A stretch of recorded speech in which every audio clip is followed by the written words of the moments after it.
हम ये पर्दे के पीछे के कलाकार रहते हैं। जितना बजाने वाले कलाकार रहते हैं वो फेमस हो जाते हैं बहुत, उतना हम फेमस नहीं होते। थोड़ा सा ये क्या हो रहा है, अभी थोड़ा सा मेहनत ज़्यादा है इसमें, तो जो नया पीढ़ी है उस बिजनेस में अभी नहीं आ रही है। The music the world hears is born in a room no one visits. मगर हम कोशिश करते रहते हैं कि हमारी ये कला भविष्य में भी चलती रहे।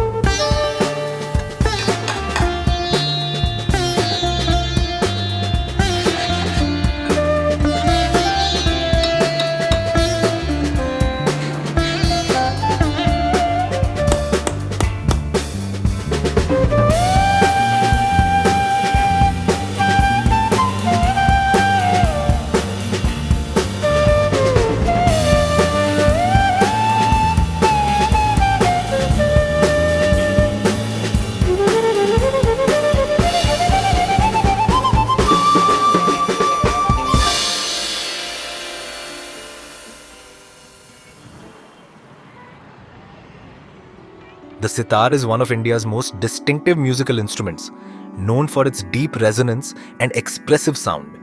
Sitar is such a devotional instrument. Right from the King's Darbar, it has come to the main stage, world concert, everything.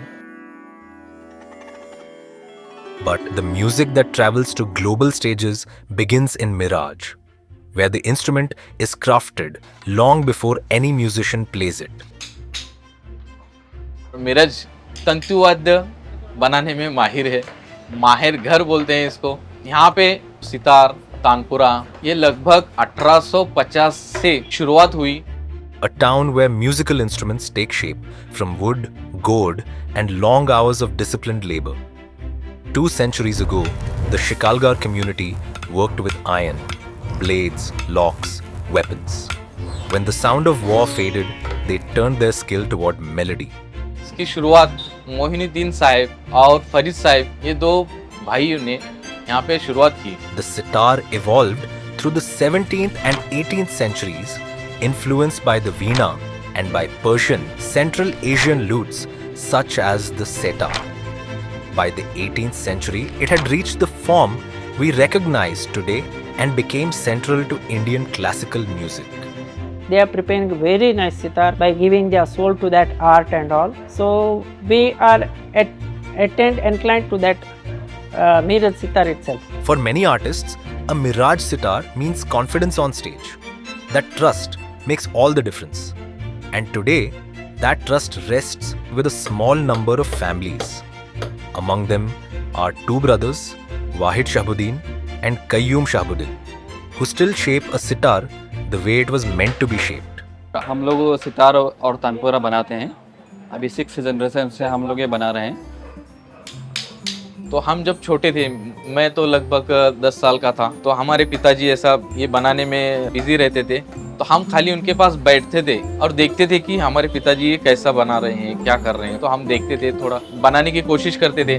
तो ये हमको तब से ये इसमें सीखने में मज़ा आया और मैं आज 37 बरस पूरे हुए हैं मुझे, तो ये तब से मैं अभी तक बना रहा हूँ और अभी भी कोशिश करते हैं कि हम ये जितना बेहतर हो जाए उतना कोशिश करते रहते हैं।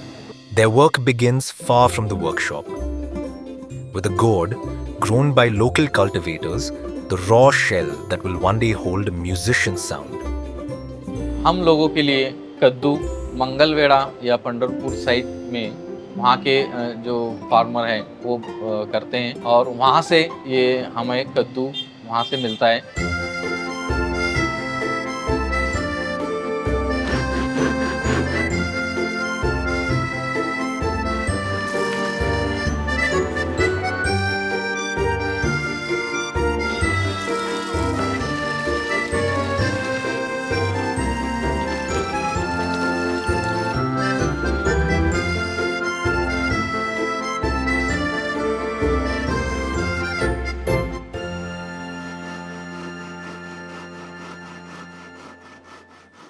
The gourd shell is stored and left untouched for 1 to 2 years. This slow seasoning strengthens it. After seasoning, the gourd is soaked for a few days to regain elasticity for shaping. But now, a new challenge has emerged. Large gourds no longer grow the way they used to. तो इसलिए तानपुरा बनाने में थोड़ा सा मुश्किल आ रहे हैं उसमें। अभी 100 पंपकिन लेंगे तो उसमें से 2 या 3 ही बड़े साइज के पंपकिन होते हैं। अभी थोड़ा सा ज़्यादा वेस्ट हो रहा है क्योंकि शायद पॉल्यूशन की वजह से पंपकिन के साइज बड़े नहीं हो रहे हैं, ऐसे हमको लगता है। And when the raw form itself is uncertain, the making slows with it. A sitar can take anywhere from 10 days to nearly 2.5 months, depending on the design's complexities. जो वुड है, ये वुड हमें चिकमंगलुरु या कर्नाटक के यहाँ से हम ये लाते हैं। After the wood is cut, the structure comes together piece by piece. The long neck, the chamber, the joints, all forming the body that will eventually hold the sound. तो ये अलग अलग पार्ट हम बनाते हैं और एक पूरा सितार का या तानपुरे का स्ट्रक्चर तैयार करते हैं। In their father's time, the real trouble was shipping. A sitar could leave whole and arrive broken. And since everything moved through shopkeepers, they never met the musicians dealing with those failures. वहाँ से फिर वो वापस लाएंगे, वो रख देंगे और दूसरे बनाएंगे, फिर वो जाके देंगे। वहाँ पे लेके जाने तक बहुत ये रहता था। That pushed the next generation to strengthen the sitar's structure. Nowadays, everybody they will sell their goods and afterwards they forget it. But it is not like that way. Miraj fellows after selling also, they will be in touch with us. They will come and repair. According to our demand, they come and do. So that is the trust we are having. पहले जो हमारे पिताजी वगैरह सितार तानपुरे बनाते थे तो पहले दिल्ली वगैरह मतलब दुकानदार पे डिपेंड थे। तो अभी इंटरनेट के ज़रिए से मतलब हमको ऑर्डर आते हैं तो हम भी वो बना के कस्टमर को भेजते हैं, तो हमारा भी थोड़ा बहुत सा नाम होता है। From Miraj, their sitar now move overseas. Musicians abroad order directly, relying on the brothers to craft an instrument that keeps its sound intact across continents.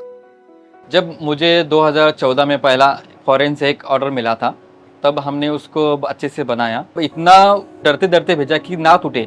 जब वो कस्टमर ने हमको फ़ोटो भेजा तो हमको इतना खुशी हुआ देख के कि हमारा पहला सितार फॉरेन में जा चुका है, इटली में।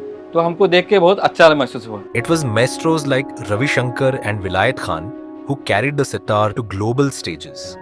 Their music opened the world's ears. Their influence continues today as makers in Miraj send instruments to musicians around the world. Sitar में फेमस 2 स्टाइल हैं, पंडित रविशंकर स्टाइल सितार और विलायत खान स्टाइल सितार। ये दोनों स्टाइल तो फेमस है और इन 2 लोगों ने ही देश में या विदेश में सितार को बहुत लोकप्रिय किया है। Based on these 2 styles and on each musician's requirements, the brothers craft every sitar accordingly. Joint झाल्यानंतर हे असं सितारचं पूर्ण स्ट्रक्चर तयार होतं। Once the base structure is complete, the next stage begins, designing the sitar's look. उसके बाद में हम उस पर कस्टमर के रिक्वायरमेंट के हिसाब से उसमें डिज़ाइन वर्क करते हैं। पेन कार्विंग कर सकते हैं, वुड कार्विंग कर सकते हैं या ऐसे ही विदाउट कार्विंग के भी कर सकते हैं। Then, they polish it, turning raw wood into something that looks as rich as it sounds. Polish काम कस्टमर बोलेंगे कि हमको रेड कलर करना है तो रेड कलर करते हैं, ब्लैक कलर करना है तो ब्लैक कलर करके देते हैं। जैसा रिक्वायरमेंट होगी उस हिसाब से हम देते हैं। पॉलिश के काम के बाद हम उसमें putty बिठाएंगे।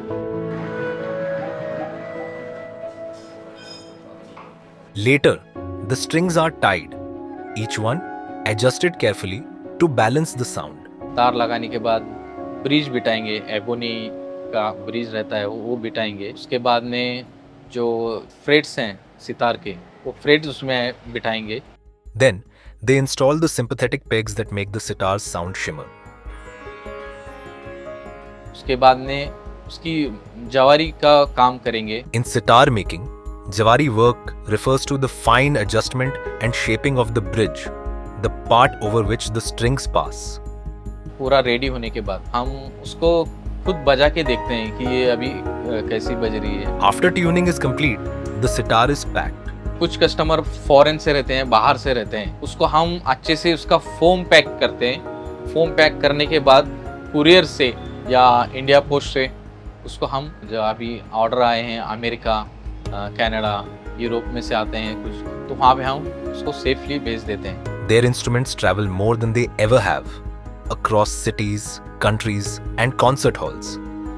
But the brothers remain in the background, their hands unseen, while their sitars reaches the world. हम ये पर्दे के पीछे के कलाकार रहते हैं। जितना बजाने वाले कलाकार रहते हैं वो फेमस हो जाते हैं बहुत, वैसा हमारा नहीं होता। मगर हम कोशिश करते रहते हैं कि हमारी ये कला और ये परंपरा ऐसी ही बनी रहे, ऐसी ही भविष्य में भी चलती रहे। But they hold no regret, only pride, watching their craft rise to stages and hands across the world. For musicians like Kochikar Devdas Pai, the sitar isn't just an instrument, it's the one place where the mind becomes quiet. Sitar came to me with a good purpose. It came as a gift from my maternal aunt. Wherever I get opportunity, I play. I enjoy my sitar in myself by playing itself. I say everybody, you have to have some instrument in your life to get your calmness, get bhakti, and what you call peace of mind. Learn instrument, try to play, put devotion in that. You will surely get the joy out of that. Music shouldn't stop. It should flow on. A maker gives it form. A player gives it purpose. The sitar completes itself only when both meet. Sitar बजाने के बाद या stage programme करने के बाद बोलता है कि आपकी सितार तो बहुत अच्छी बज रही थी, जो आपने इंस्ट्रूमेंट दिया था ये बहुत अच्छा बज रहा था। बहुत से लोगों ने तारीफ की आपके इंस्ट्रूमेंट की, तो हमें बहुत अच्छा लगता है। A craft doesn't die in a day. कि जो नया पीढ़ी है उस बिजनेस में अभी नहीं आ रही है, क्योंकि वो कहते हैं कि मेहनत ज़्यादा है और मुनाफा कम है, इसलिए थोड़ा सा वो सोचते हैं कि दूसरा बिजनेस ट्राई करें, कि दूसरा जॉब वगैरह ट्राई करें। But the brothers haven't given up. They're ready to pass it on. कुछ लोगों को इच्छा रहती है कि हम भी अब कैसा बन रहा है, कैसा बनाते हैं, ये हम भी थोड़ा बहुत उसमें सीखना चाहते हैं। तो हमारी इच्छा रहेगी हम खुशी से उनको दिखाएंगे कि ऐसे बनता है, तो हमको अच्छा लगेगा कि ये पूरी इंफॉर्मेशन हम उनको दें।